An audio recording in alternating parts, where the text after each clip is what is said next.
Welcome back to the deep dive. This is the place where we take these massive stacks of research and just distill them down into knowledge you can actually use. Mhm. And today we're taking a really strategic look at, well, the engine room of nonprofit organizations. Right. We're zooming in on the people who hold the keys to long-term sustainability. The board members. A critical topic. It really is. Our mission today is to go beyond the basics. We're distilling the core principles, the strategies, and even some of the cultural shifts needed to really maximize a board's effectiveness. Especially when it comes to the money. Exactly, securing that financial future. And that's essential because our sources for this, they're not academic. They're drawn from the practical battlefield of nonprofit development. Okay. We're talking training manuals, professional webinars, expert tips, all designed for people who are struggling to bridge that gap between an ambitious mission and, well, sometimes a very reluctant boardroom. So this is about solutions for inertia, not just theory. Precisely. We're looking at what actually works. That's a key distinction. And the documents we reviewed, they are so clear on this. Board fundraising isn't some nice to have. Not at all. It's the non-negotiable strategic pillar for sustainability. The core idea across all these materials is, well, it's stark.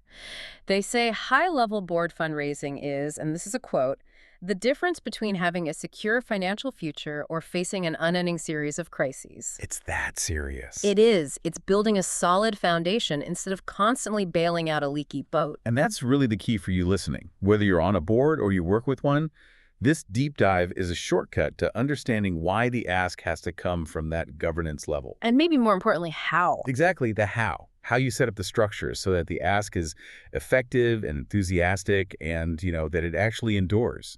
Okay, let's unpack that foundational piece because it's a question that comes up all the time in the sector, right? Yeah. If you have a professional staff development team, people who are experts at writing grants and managing campaigns, why does the board, who are often busy professionals already, why must they be mandated to raise money? Well, it really comes down to governance and scope. The staff manages the day-to-day operations. Right. But the board is tasked with the big picture. They oversee the strategic direction and have to make sure the resources are actually there to pursue that direction. So it's a fiduciary duty. It's a fiduciary duty that goes way beyond just signing off on a budget. The sources call it an important part of the financial sustainability and the operational effectiveness. They're there to fill that gap, between limited resources and growing needs. And that ties right into something the sources called the credibility factor, which I found fascinating. The staff are employees, right? They're executing a strategy. But the board members are volunteers who've chosen to take on the ultimate responsibility for the mission. Precisely. And that changes the conversation entirely. When a board member approaches a potential donor, they aren't asking for a check on behalf of their employer. Yeah. They're sharing an investment opportunity, one that they themselves are already invested in, not just with money, but with their reputation, with their time. That's a powerful distinction. It is. That level of personal commitment just inherently lends weight. It lends credibility to any ask.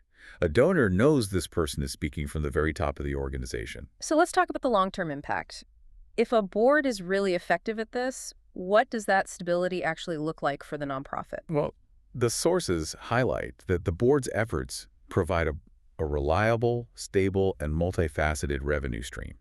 And that consistency is just vital for two big reasons. Okay. First, it helps the organization diversify its funding. If all your major gifts come from one foundation or, one company, you're incredibly vulnerable. Right, you're one decision away from a crisis. Exactly. Board members, by tapping into all these different personal and professional networks, they minimize that dependency. They spread the risk. So diversification is basically your insurance policy against a catastrophe. It is. And the second reason is, I think, even more important. It's psychological and it's strategic. How so? That financial security allows the nonprofit to stop constantly fighting fires and instead look toward the future. It means they can expand programs, they can innovate, and most importantly, they can make the positive impact they were founded to achieve. So the staff can focus on the mission. Entirely. If the board provides that resource flow, the staff can focus on delivery, not scrambling to meet payroll. It shifts the whole organization from being reactive to being proactive and strategic. That's what a high-functioning board delivers. So if we accept that the board is the ultimate source of that credibility and stability, The next question has to be, what do they do? What are the specific actionable roles? We all know the phrase give, get, or get off, but what are the unique contributions these documents really identify? They distill it into three critical areas that, move way beyond just writing a check.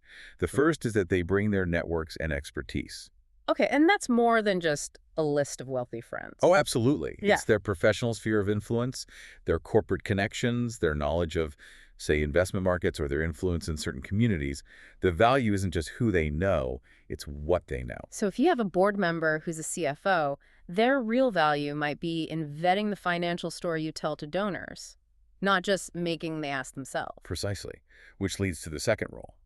They actively help cultivate relationships. The long game. The long game. Fundraising is almost never a cold transaction. It's a nurturing process, and it needs multiple touch points. Board members are just essential for those warm introductions or hosting a small event or even just endorsing the mission over a cup of coffee. And the third role. This one feels really powerful because it's about the internal culture. It's setting an example. Yes.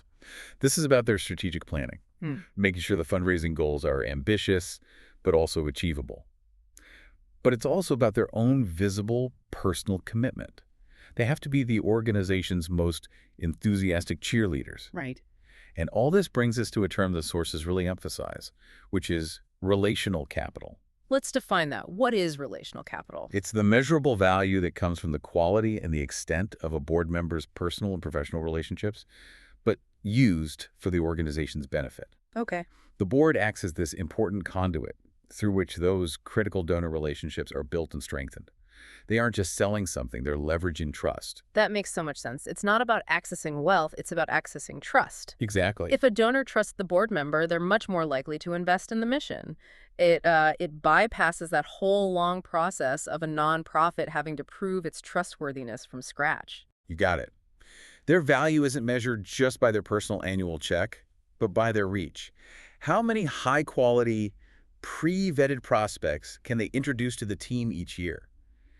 The sources actually urge nonprofits to inventory this. To inventory it? Yeah, at the beginning of the year, ask them, who are 3 people you can introduce us to? What small event can you host? It turns this vague idea into a real, quantifiable target. Okay, so now we have to talk about the elephant in the boardroom, A big one. which one of our sources actually calls Why Fundraising is the F Word to Your Board and How to Fix It. I love that title. It's so true, though.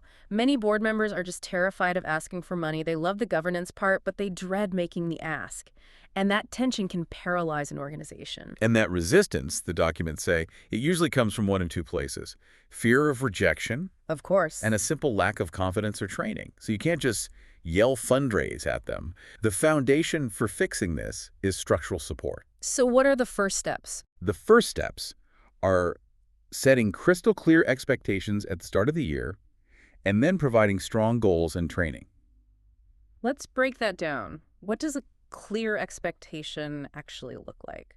It means making fundraising a core part of the board contract, not an add-on. Mm-hmm. The sources suggest policies like a give or get agreement, or maybe specifying a minimum number of prospects they have to cultivate. It should never, ever be a surprise. And if someone resists that?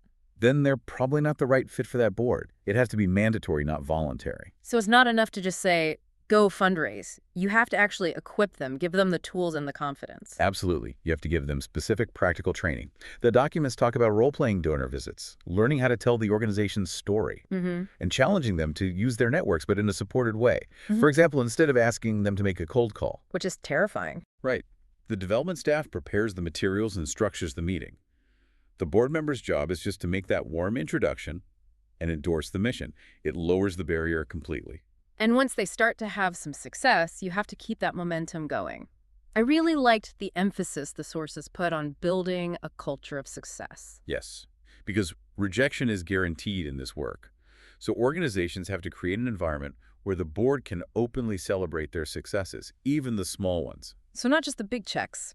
Exactly. Acknowledge a great prospect ID or a fantastic cultivation meeting or even just a warm intro. That recognition reinforces the behavior and it keeps people enthusiastic. It turns a dreaded duty into a rewarding contribution. The tactical advice here feels really practical. We saw a lot of titles focused on solutions, like how to energize your board engagement towards fundraising. It's all about removing barriers and simplifying the ask. They're not supposed to be professional fundraisers. They're supposed to be effective connectors. And ultimately, the fix for the F word problem is just reframing it. It is. It's not begging. It's strategically deploying the relational capital to secure the mission's future. Okay, this is where, for me, it gets really interesting. Moving beyond the basics of motivation into the actual skills and advanced concepts that separate a good board from a truly high-performing, sustainable one. Mm-hmm. The sources force organizations to ask a really tough question, which is, what are your nonprofit board's fundraising skills? And that question signals a need for continuous development. Just because you're a successful lawyer or you work in finance doesn't mean you automatically know how to fundraise effectively. So what are some of those specialized skills that boards need to develop? One of the key concepts is creating fundraising urgency. Okay, what does that mean? It means translating these abstract annual goals into immediate compelling needs. So instead of saying, we need $50,000 for our programs, Right, which is pretty vague. the board needs to learn to say, we need $50,000 by October 1st to prevent 50 students from losing access to our tutoring service. That direct connection compels action. That's powerful. It completely shifts the focus from the organization's need to the community's outcome. Absolutely. And then you get these really specific engagement tips. One source outlines the 3 visit tips for board members, which says that every donor interaction needs a clear purpose. Is it discovery, cultivation, or solicitation?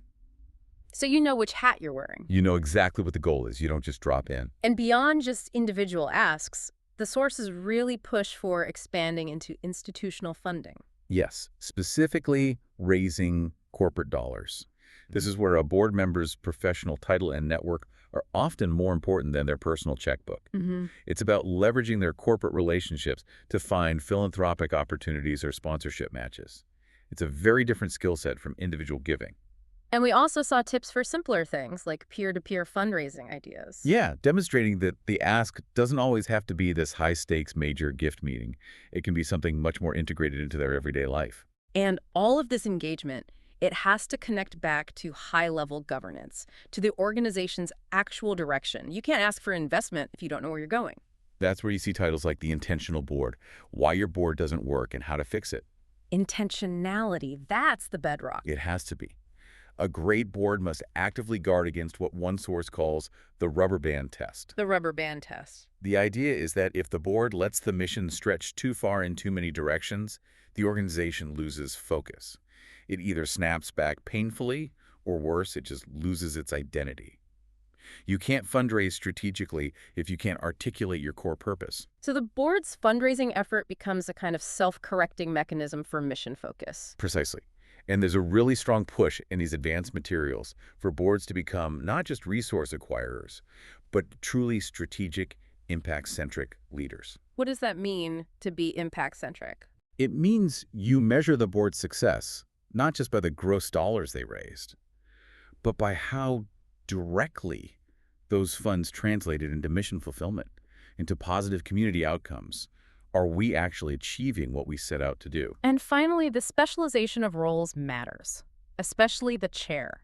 There is that great reminder not to take wealthy chairs for granted. Right, which implies that wealth alone is never enough.